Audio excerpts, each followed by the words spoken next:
Assalamualaikum warahmatullahi wabarakatuh. Bismillahirrahmanirrahim. Alhamdulillahi rabbil alamin. Wassalatu wassalamu ala asyrafil anbiya'i wal mursalin sayyidina wa habibina wa syafi'ina wa qurrati a'yunina wa muqtadana wa mustafana Muhammad خاتم النبيين وإمام المرسلين وصاحب الحجج القاطعة والبراهين وعلى آله المطهرين وأصحابه الأكرمين والتابعين لهم بإحسان من يومنا هذا إلى يوم اللقاء والدين. وقال رب اشرح لي صدري ويسر لي أمري واحلل عقدة من لساني يفقه قولي سبحانك لا علم لنا إلا ما علمتنا إنك أنت العليم الحكيم ولا حول ولا قوة إلا بالله العلي العظيم. أما بعد. Yang saya hormati para habaib, para kiai, para asatid, para tokoh masyarakat, wabil khusus khadim majlis maulid dan salawat beliau Sayyidil Walid Al-Habib Al-Fadil Jauhari Syafaf Al-Habib Umar bin Abdullah As-Segaf amta'an Allah bituli hayatih, dan kepada para habaib yang lain, para kiai khususnya kepada Al-Ustadz Hasanuddin tadi yang telah memberikan tausiah luar biasa, kepada lorah yang jauh datang, Lorah Muhammad bin Hasan Jauhari, para hadirin hadirat yang dirahmati oleh Allah Subhanahu wa taala. Saya ini sebetulnya enggak mau ditaruh yang terakhir. Kalau Habib Umar ngomongnya jam 2 berarti saya ceramahnya 3 jam. Sekarang baru jam 11. Selesainya jam 2. Berarti saya ceramahnya 3. Kuat enggak? Kuat. Saya nggak kuat. Terus terang saja saya nggak kuat ini. Ini acara tadi yang ketiga saya hadir di sini. Saya hadir acara pertama ba'dal maghrib di Surabaya. Sudah mau ramah tamah, ada undangan lagi di sana berangkat. Sudah sampai di sana, habis tausiah, mau nunggu ramah tamah, kata Habib Ja'far jam 9 Bib, insya Allah naik panggung. Kemarin ketemu di Al-Fitrah, kata Habib Umar, kita insya Allah jam 9 selesai acara. Buka rahasia ini Mas. Iya. Jadi saya belum makan. Terus terang saya belum makan, kipas anginnya luar biasa.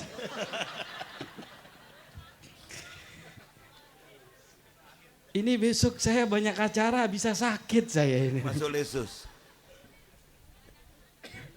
Tapi insya Allah berkat daripada beliau Al-Habib Umar, berkat daripada majlis salawat Raudhatus Salaf, dan berkat daripada Nabi besar Muhammad sallallahu alaihi wasallam. Kalau memang namanya rasa cinta kepada Nabi Muhammad SAW, enggak ada yang namanya rasa sakit, enggak ada rasa sakit, enggak ada rasa gundah, enggak ada rasa bingung selagi kita berada di dalam majelis Nabi besar Muhammad SAW. Mohon maaf ini, kalau tadi penceramah sebelumnya Kiai Hasanuddin bisa bahasa Madura, setelahnya murni bahasa Madura, sehingga para habaib butuh terjemahan. Betul. Butuh untuk diterjemahkan. Saya sih kepingin bisa bahasa Madura, tapi dari dulu saya ngajar orang Madura lama, ada mungkin 10 tahun, tapi sampai sekarang saya nggak bisa bahasa Madura. Saya itu berharap ya orang Madura bikin kamus bahasa Madura. Ada kamusnya? Ada kamusnya? Ada kamusnya? Nggak ada? Setiap orang Madura saya tanya, ada Beb kamusnya Beb? Apa? Ada kamus berjalan nikah sama orang Madura. Kalau itu saya serahkan Habib Umar.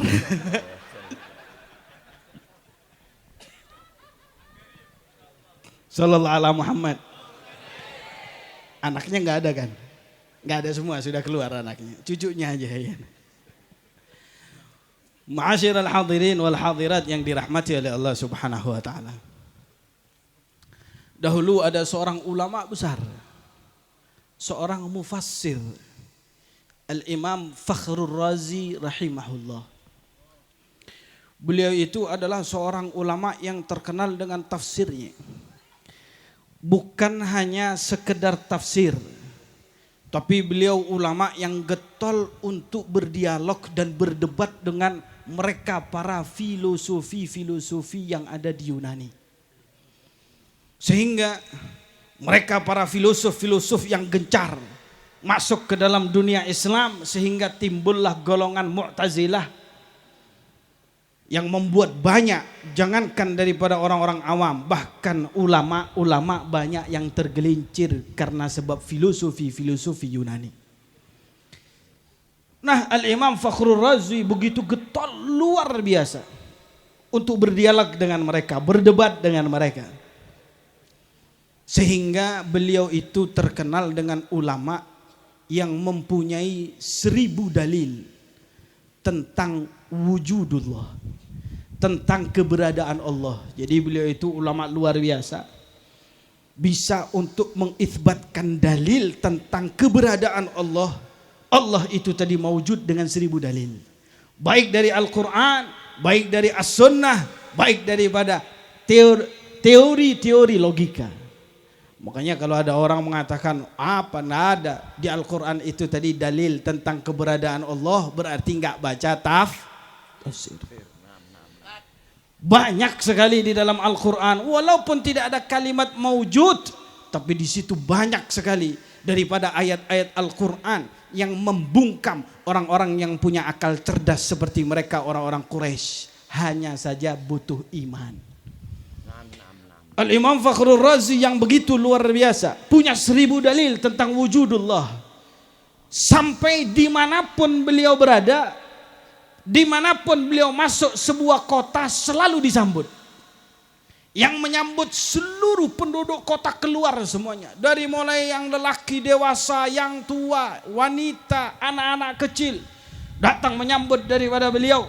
Ingin tahu daripada ulama yang mengetahui 1000 dalil tentang wujudullah subhanahu wa ta'ala. Sampai beliau masuk di kota Baghdad. Ketika beliau masuk di kota Baghdad, semua penduduk Baghdad mendekat kepada beliau. Ingin tahu bagaimana ulama besar ini. Seperti Habib Umar, dimanapun berada, beliau selalu banyak daripada jamaah-jamaah Al-Khidmah, Raudhatus Salaf, semuanya mendekat kepada beliau. Masya Allah, malam hari ini luar biasa Habib yang hadir. Masya Allah, lelaki dan perempuan, tapi perempuannya lebih banyak ini kelihatannya. Iya, penggemar Habib Umar memang lebih banyak perempuannya. Betul?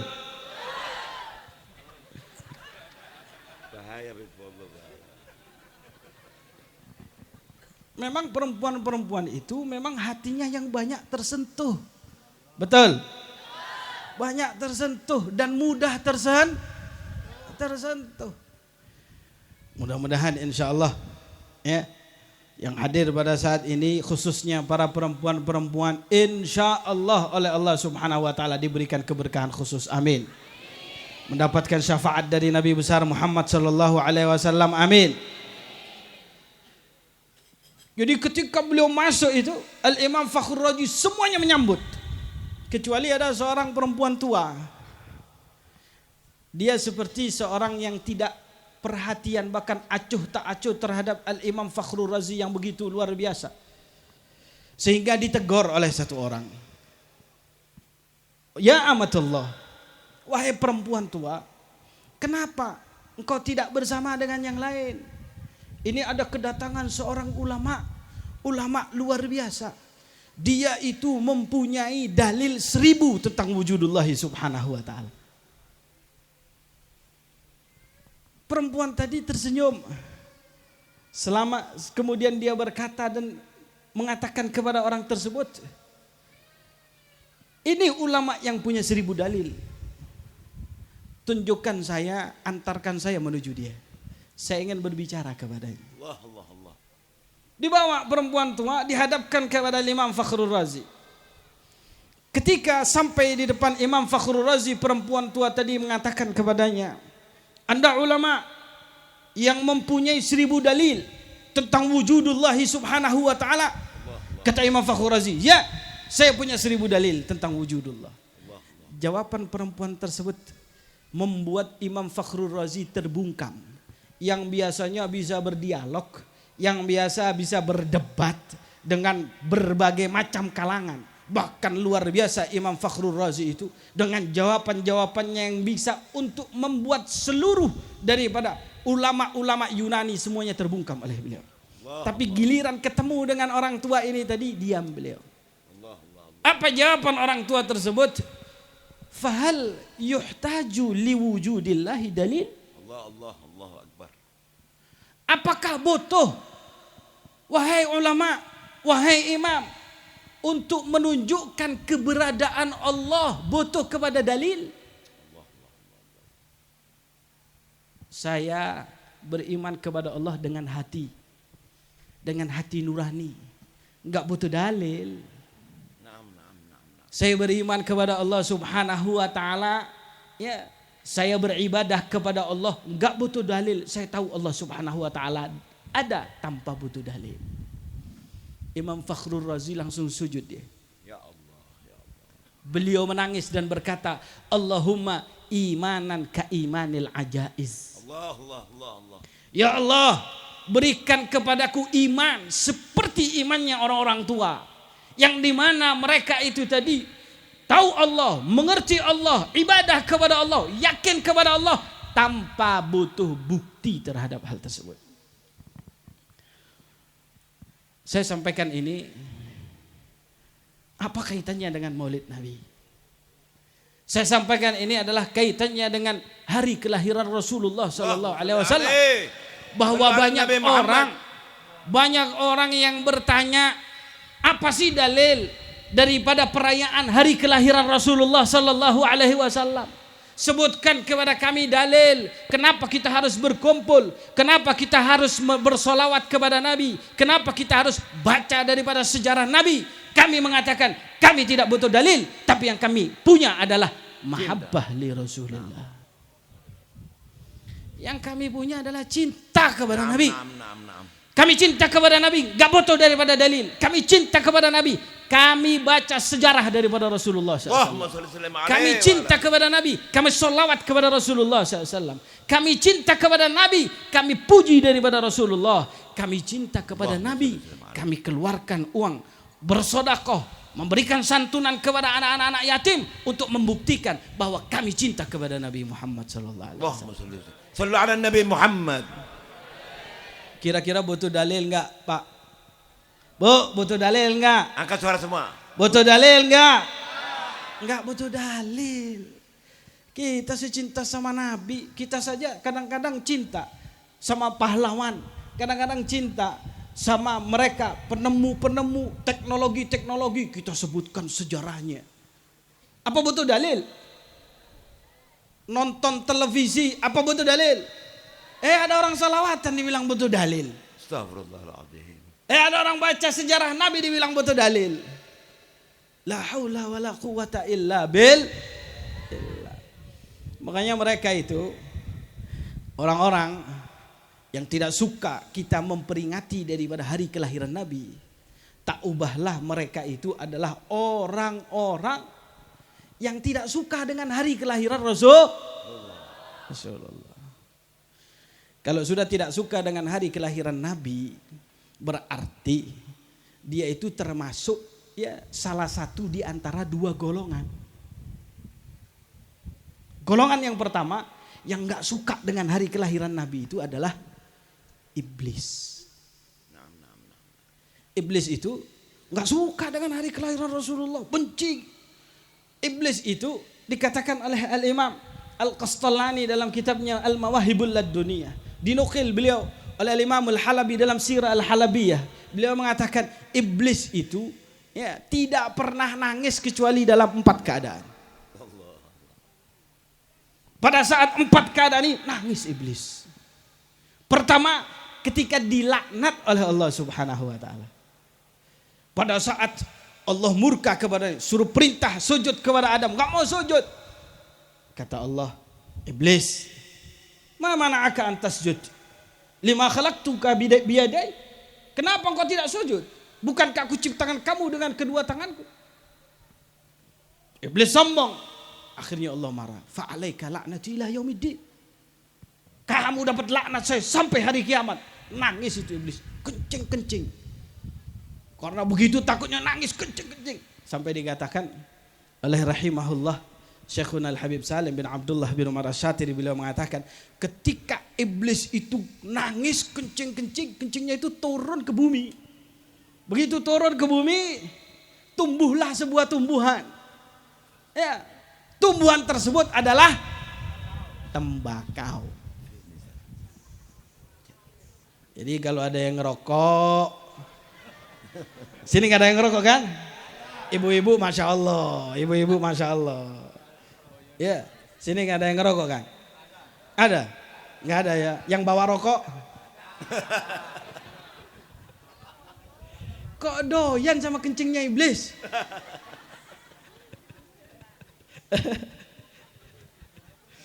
Padahal tembakau itu, Anda tahu ya, hewan yang paling jorok itu adalah babi. Babi itu jorok, hewan paling jorok. Kotorannya sendiri dimakan sama babi. Dia bisa hidup di sebuah kandang isinya kotorannya dia. Jorok dan tidak ada rasa cemburu. Kemproh. Kalau bahasa Maduranya apa? Kempros. Nanti saya belajar sama Lora Muhammad ini. Jadi babi itu adalah hewan yang paling jorok.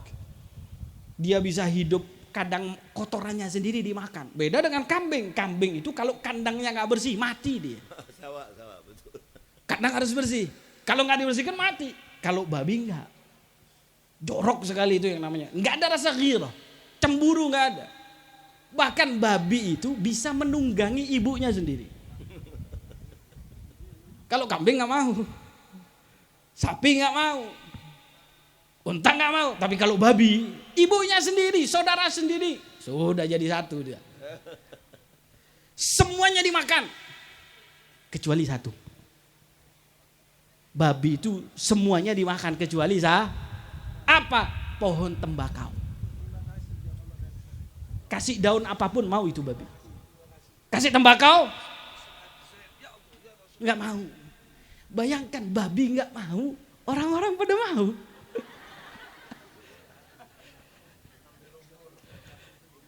Babi itu dikasih tembakau, tembakau nggak mau deh. Ternyata Pak Ijo mau dia. Selop-selopan. Kalau nggak ada nggak bisa tidur, mending nggak makan nggak apa-apa, yang penting bisa. Walaupun di sini sampai jam 2 nggak apa-apa, Beb. Jam 3 sampai subuh sediain rokok aja semuanya. Itu babi, manusia mau. Mudah-mudahan yang ngerokok bisa tobat, amin. Amin. Yang ngerokok bisa tobat, amin. Saya itu sampai terakhir ya, saya cerita ini terakhir. Saya berziarah kepada rahimahullah Syekhuna rahimahullah Al-Habib Salim sebelum beliau wafat. Itu 2 minggu sebelumnya. Ya ini aja ya, iklan. 2 minggu sebelum beliau wafat, beliau bercerita tentang rokok. Apa? Beliau bercerita ada seorang cucu Rasulullah SAW berziarah ke makam Nabi Muhammad SAW. Ketika sudah di depan Raudhatus Syarifah, dia mengucapkan salam. Assalamualaikum ya Rasulullah. Assalamualaikum ya Habibullah. Seperti kebiasaan orang berziarah ke makam Nabi. Dia mengucapkan salam, subhanallah, tiba-tiba yang menjaga raudhah tersebut itu, menjaga kuburan Nabi mendatangi dirinya. Dilihat, kamu sini. Iya kenapa? Saya tadi mimpi bertemu dengan Rasulullah SAW. Kata Rasulullah, ada cucuku di sebelah sana. Dia itu mengucapkan salam kepadaku. Aku ingin menjawab dan aku ingin mendekat kepadanya. Tapi aku gak bisa, gak mau. Allah. Lu kenapa? Di kantongnya ada rokok. Allah. Di kantongnya Ada rokok. bukan ngerokok, di kantongnya ada rokok. Makanya kalau ada majelis maulid Nabi jangan ngerokok. Dan tidak bawa rokok. Kadang-kadang ada majelis maulid sama rokokan begitu. Kata Habib Ahmad bin Hasan, beliau menyebutkan dalam Tadhkirun Nas, beliau mengatakan bahwa beliau pernah melihat Rasulullah SAW dalam keadaan yagodoh pulang dari majelis maulid Nabi. Kenapa? Ya di situ ada yang membawa sing gawa buangan saiki. Sing gawa buangan. Mikir. Sik kober sik ngerokok ae. Itu iblis dilaknat oleh Allah kencing sampai keluar yang namanya rokok. Dan yang kedua, iblis itu nangis ketika apa? Diusir oleh Allah dari surga. Diusir oleh Allah Subhanahu wa taala dari surga. Turun ke atas muka bumi ini sambil keadaan menangis. Dan yang ketiga, setelah itu enggak pernah nangis sampai dilahirkannya Nabi Muhammad SAW. Begitu dilahirkannya Rasulullah, ada sebuah cahaya yang luar biasa berasal dari Mekah. Dia panggil semua anak buahnya. Para setan-setan semuanya dipanggil oleh iblis. Cari tahu apakah yang terjadi di daerah sana. Ada sebuah cahaya yang menjulang sampai ke atas. Allahumma shalli wa sallim alaihi wa ala. Mencari tahu setan-setan naik ke atas langit. Para setan tersebut dulu sebelum Nabi Muhammad beliau itu dilahirkan, setan-setan itu bisa naik ke atas langit, bisa mendengar kabar-kabar para malaikat yang tengah berbisik. Kadang-kadang para malaikat menulis daripada catatan-catatan itu mereka intip. Tapi begitu Rasulullah Sallallahu Alaihi Wasallam dilahirkan, Nabi Muhammad ditutup semua. Para malaikat sudah siap. Gak ada yang bisa mendekat sampai ke atas langit. Akhirnya mereka semua setan cari. Begitu sampai di Mekah, Mekah sudah dikelilingi oleh para malaikat. Allah. Ada satu setan datang, langsung dilempar oleh para malaikat. Paling gak suka yang namanya iblis itu dengan kelahiran Nabi Muhammad. Allah. Jadi orang yang gak suka dengan hari kelahiran Nabi Muhammad, temannya siapa? Temannya siapa? Kurang banter, temannya siapa? Jadi ono zaman-zaman saiki gak seneng nek ono wong ngrayakno lahiran Nabi Muhammad kok oleh iku. Bid'ah iku. Iki berarti koncone wis ngerti sampean nggih? Paham nggih? Dan yang kedua, yang paling tidak suka dengan hari kelahiran Nabi, orang-orang Yahudi. Yahudi itu paling benci dengan kelahiran daripada Rasulullah sallallahu alaihi wasallam. Walan tarda angkal yahud wala an nasara. Kalau nasara pasti la nafiyah. Kalau lan walan nasara hatta tattabi' millatahum. Kalau dalam istilah nahwunya itu harfu nafyin wa nasbin wa istiqbalin, bahkan sebagian mengatakan litabid. Selama-lamanya orang Yahudi enggak bakal pernah mereka rela. Kenapa? Padahal mereka itu jauh-jauh dulu mereka tahu. Kalau tadi ada ceritanya daripada Lora tadi, ada umat Nabi Musa tahu daripada Nabi Muhammad SAW, dicium.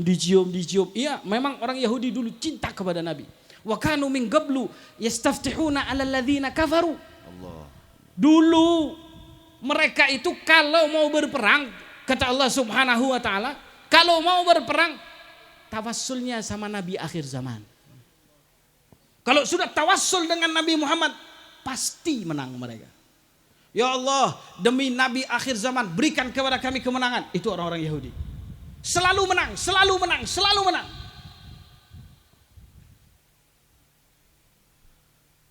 Pindah dari Palestina sana, pindah ke Madinah, ingin menyambut Nabi akhir zaman.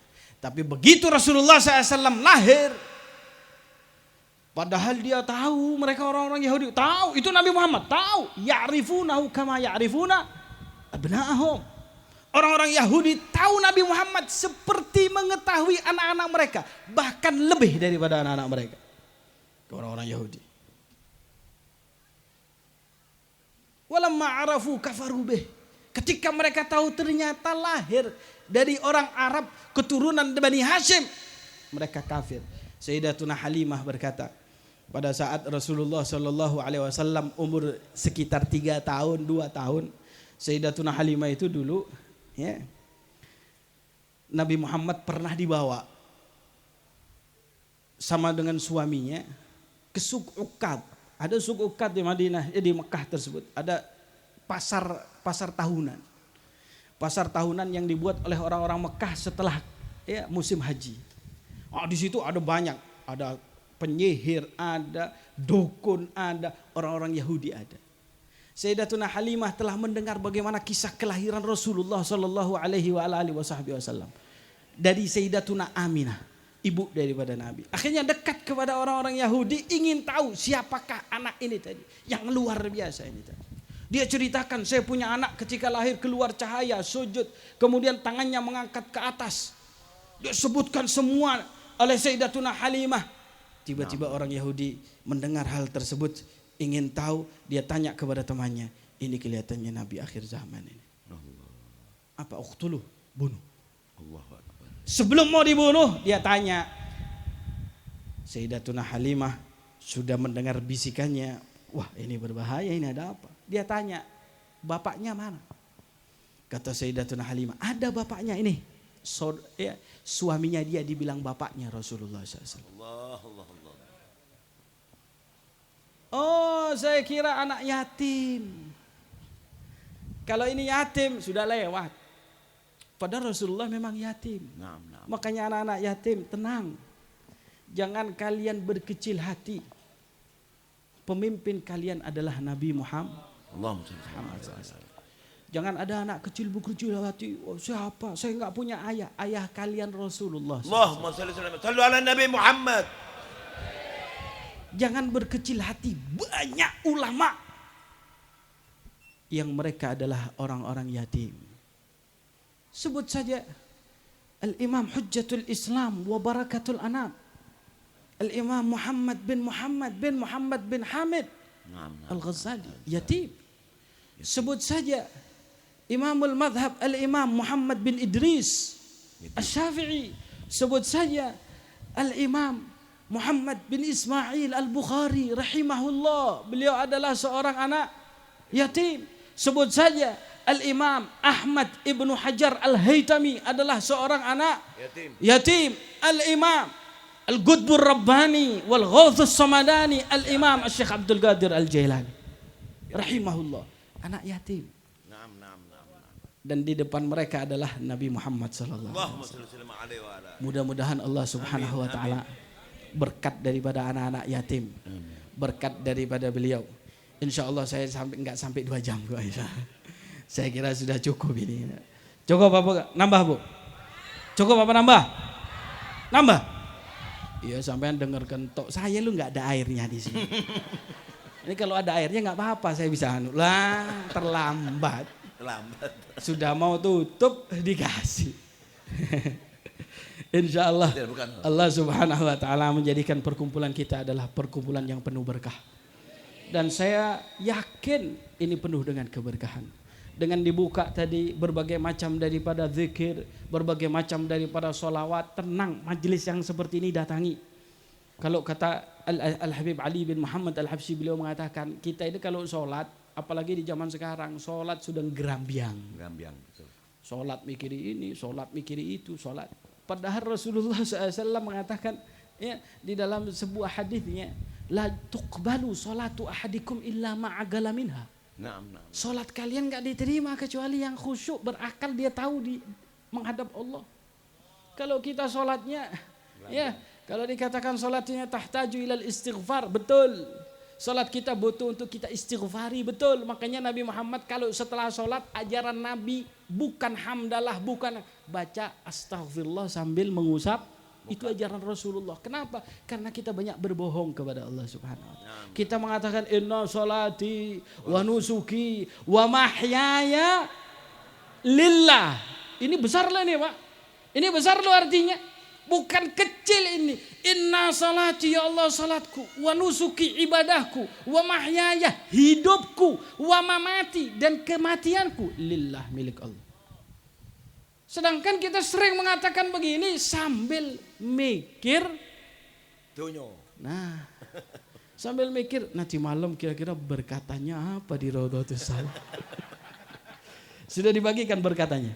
Belum ya? Tak sabar semuanya nanti. Oh, Masya Allah. Masya Allah. Ya jangan dibagikan dulu, Beb.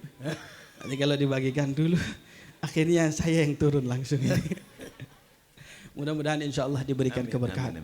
Para habaib, mereka para kiai, para ulama, para habaib, khususnya beliau kepada sahibul hadrah wal magam, Al-Habib Umar bin Abdullah Segaf, mudah-mudahan diberikan panjang umur. Mereka penyambung lisan daripada Nabi Muhammad, membimbing kita, mendidik kita, membawa kita kepada Rasulullah Sallallahu Alaihi Wasallam. Kalau bukan karena mereka ini mungkin kita tidak mengerti siapa Rasulullah SAW. Kita tidak bisa memahami dengan maksimal siapa Nabi Muhammad SAW. Berkat mereka insya Allah kita dikumpulkan bersama dengan mereka. Amin ya Rabbal Alamin. Dan mudah-mudahan semua hajat-hajat kita dikabulkan oleh Allah Subhanahu Wa Taala. Kita berharap mudah-mudahan majlis ini makmur ila yaumil qiyamah. Amin. Majlis ini makmur ila yaumil qiyamah. Santunan-santunan anak yatim insya Allah bukan hanya dalam tahunan, insya Allah setiap majelis Raudhatus Salaf akan ada santunan daripada anak yatim. Amin ya Rabbal. Hadza ma lazima minni. Assalamualaikum warahmatullahi wabarakatuh. Waalaikumsalam warahmatullahi wabarakatuh. Jazakallah khair. Barakallahu fikum ya Habib Mustafa bin Umar Al Idrus.